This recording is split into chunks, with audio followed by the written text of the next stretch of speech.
Hey, this is Chris. Welcome back to the Daily Brigandy. Today's item is a very cool Charles Lindbergh autograph display. And there's something that's really special about this one. It's not just your typical autograph that's pulled out of an album page or a document or other place. This is a really cool White House card. So if you want to take a close look at it, you'll notice right on top it's stationary. It says White House, Washington. So White House cards are usually signed by presidents. Obviously, it's stationary that's at the White House, and they would sign them. And so it's kind of cool that, you know, it's not your typical piece of album paper, that there's a little more to it.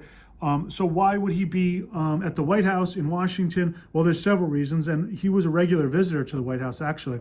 So Charles Lindbergh, of course, 1927, he's famous for his transatlantic flight, flying from New York to Paris, the first solo transatlantic flight. It took him 33 and a half hours, which is crazy, right? Especially, you know, you can get to Paris in what, 5-6 hours today.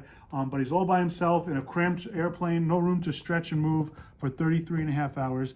When he comes back, he's a national hero. He's actually a global hero. But he goes to Washington, D.C., and he's honored with the Medal of Honor, the Distinguished Flying Cross at the White House, and he would be a continued visitor throughout the 20s, 30s, and 40s for multiple presidents: Calvin Coolidge, Herbert Hoover, Franklin Delano Roosevelt. And during World War II, he was actually used by FDR for his expertise in aviation and engineering, and how that could possibly help the U.S. Army. And he also flew 50 missions in the Pacific during World War II. So it's quite the resume, and it's just really special that it's not just on a regular piece of paper and that it's actually on a White House card.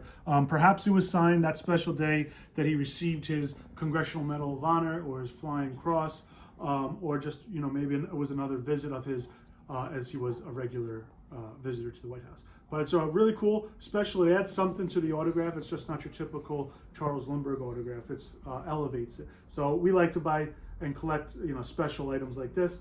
And of course we paired it with him with the Spirit of St. Louis, his famous plane.